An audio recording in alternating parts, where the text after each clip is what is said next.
whiz. Thank you. The candidates have drawn for the order of speaking and will introduce themselves with a 1-minute opening statement. Joe Nolenberg. There's a lot of serious problems that we have in this country. We need to bring about change that will improve the lives of families in Oakland County. Gary Peters. You know, my family has been here in the Rochester area for 5 generations, and I believe that we need change. Jack Kevorkian. First of all, our rights are disappearing because the 9th Amendment has not been used. It's never been used in 240 years. And as the night goes on, you'll understand many of the crises that I'm working on and some of my radical ideas. All right. Thank you, Jack Kevorkian. Tell us specifically what you would do when tax votes come to the floor of the Congress. The worst thing in the world that we could do is raise taxes. Well, history teaches that you need a progressive tax. A flat tax won't work. That was proved in ancient Greece. Should the Congress do more to help out the domestic auto industry? My vision of where we have to take our auto industry is to jump into the next generation vehicles. I worked briefly in the auto industry. I worked one day in the old Kaiser Fraser plant sweeping floors. I'm doing my bit. I own an all-electric little car, which I think more people should do if they just shop around town, because you can't go very far. Where can we cut spending? I believe that every single agency has to be scrutinized, and we have to cut. But I think we also have to look at priorities. Where are we spending our money? And right now we are spending $10 billion a month in Iraq. Well, that last one was a very good suggestion. Cut the money you send to Iraq. By the way, did you vote for the war in Iraq?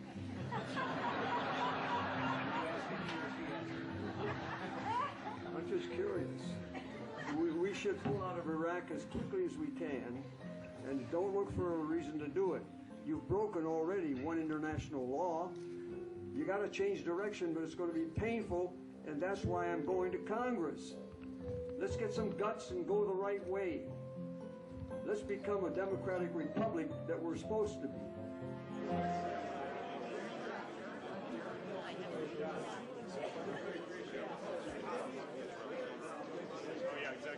What do you think Jack Kevorkian's influence is going to be on this election? There are reports that he might have a nadir effect on this.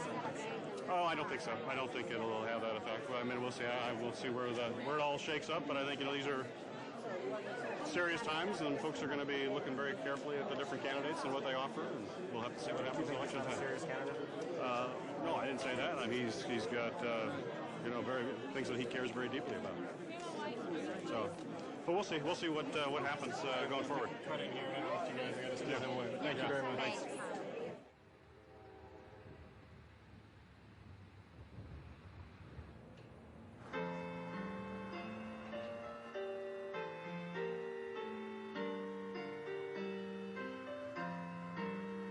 I did this years ago on the computer instead of writing with pen and ink on a sheet of paper. What you got here is the playback out of the computer. I did this just for my own pleasure. And now that I got out and I played it back, it was been a decade since I had heard it. I said, Jesus, I like that. I personally, if I heard this, someone else had composed it, I would buy it. Not because I did it, it just hits me as something I like. I want to hear it again. I could hear that every day and never tire of it.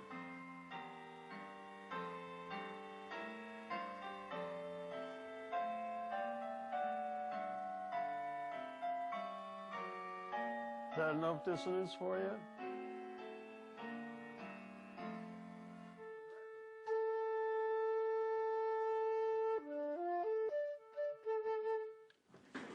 Well, have you ever heard this played by real musicians before? Only the organ piece. Okay. And we used to play the flute duets, this Sarah and I. We could handle those. Okay, guys, which piece is this? Is this Sonata for Two Flutes #1? Yes. All right. That's my favorite. Very cool.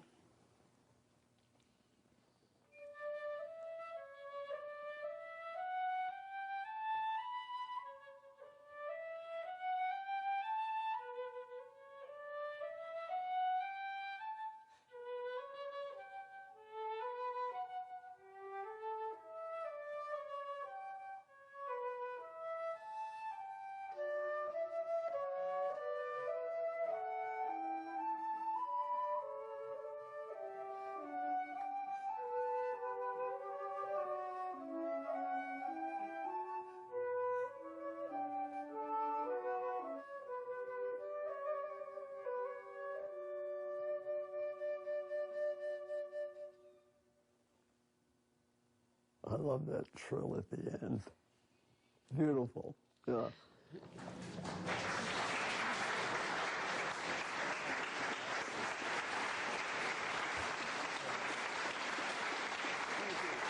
Ladies and gentlemen, welcome to the Armenian Library and Museum of America, all of you.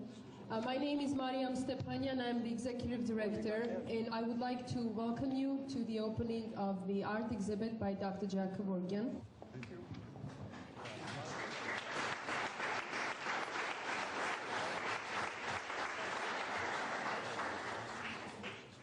So much is painted about the beauty of life that the negative dark side is neglected.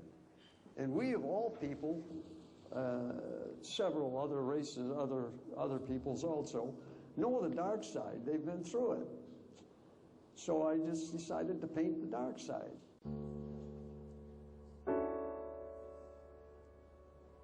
This is one of the most popular among young people. It's called Nearer My God to Thee. And it's what most people's idea of death and dying is, especially the act of dying. We'll go to any length to avoid it.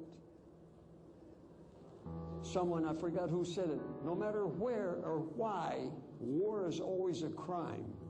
And this shows the human body who's committing suicide through war. And often he doesn't know why. This one here is just as a tribute to Bach, and I think this man had the greatest human mind that ever existed.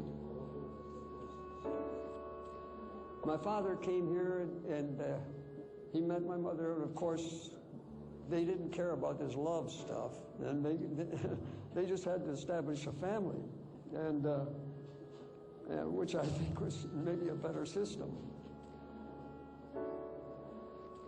Now, this is a commercialism of Christmas. This is what Christmas means to the people. It's an excuse to celebrate. And we have Santa Claus, which is crushing out the so-called Christ child, because that means less than Santa Claus's boots. This, of course, is self-explanatory. It's the genocide. 1915 genocide, 1945. There's nothing cynical about this. It's descriptive, pure descriptive of what the brutality, insanity, and any negative word you want to put on it. But that's also an expression of human nature. So I decided to make a plain wooden frame, nothing fancy, and decorate it with barbed wire. Before I did that, I just drew about 15 cc's of blood from myself and painted the thing with my own blood. By the way, it's fading. It needs another coat. Remind me before I go back home. Can you give him some room to breathe, please? Just move back. I'll put this down, too.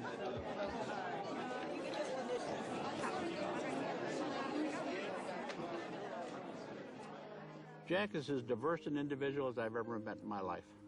He's written music. He's written 7 books.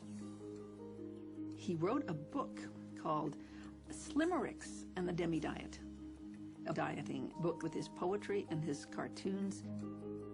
And basically, you may put everything on your plate, but only eat half of it.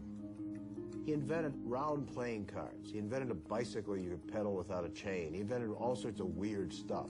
He had taken a box of probably 1,000 envelopes, and he would put a piece of dental floss in it. You put your paper in, but when you wanted to open it, you just see the little piece of floss coming out, and open it. It was called a zipalope. He invented some kind of disposable sun visor that you could imprint team logos on. They were well executed. They had no idea how to market it. But like so many other things, having made it, he apparently lost interest in it. So he would do that. He would just quit. And he would do things sort of halfway, but he'd get them done, and he'd quit and move on to some other thing. At one point, he was obsessed with Handel's Messiah and wanted to make a movie of it.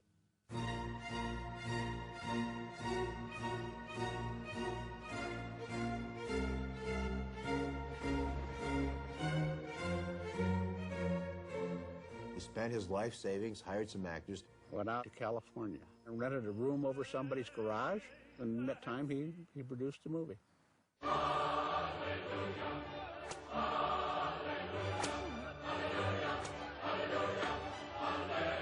Forget it. I don't want to talk about it. That was a mistake, a giant one. Stupid. I tried it. It didn't work. It's lousy. I dropped it. So why talk about it? It was a mistake. But I don't think my music's a mistake. My paintings aren't a mistake. So I continue to talk about them. The wonder is not that it was bad. It's a wonder he was able to make it at all. But he went to Hollywood, hired people, and made this movie. Everything else I do myself. I don't have to rely on other people. The music, the art, myself. That's what I learned. Don't do anything that takes a lot of money and other people.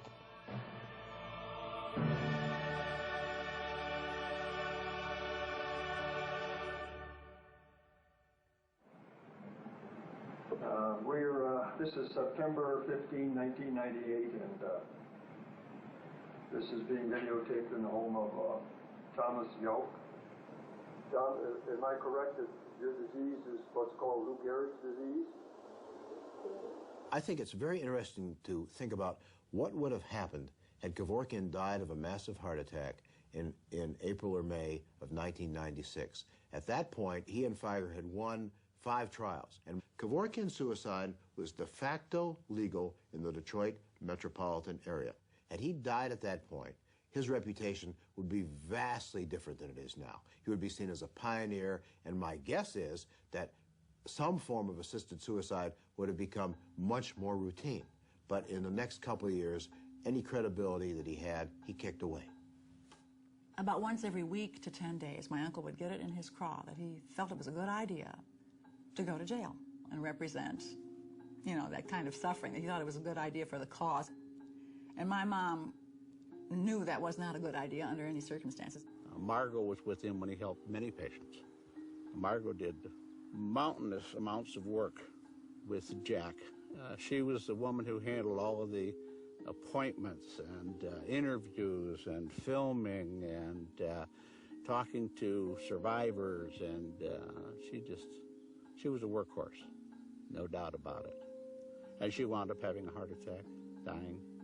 So at the time she passed away, he was mad at her because they had had a fight. And she wasn't going to renege. She didn't feel it was ever a good idea for anyone to go to jail on purpose. So they weren't speaking when she died. Margot was his rudder. And to the extent that she always understood, in any confrontation between Jack and I, she talked sense to Jack, where I'd have to fight with Jack. Maybe I'd win, maybe I wouldn't. So in real precarious situations where I knew something had to be done, where I knew we had to go a certain direction and Jack was trying to take us in another direction, I could count on Margot to talk sense into Jack. I was not at Thomas Yauch's house when Jack helped him. He did that alone, and he did it alone on purpose because he didn't want to involve anybody else, family, friends, co-workers, anybody. He wanted to do it by himself because he knew he was going to go to jail. I want you to sign a consent form that you consent to a direct injection instead of using the device, the machine. Is that all right with you? Okay, now I'm going to read it to you, Tom, and I want you to understand.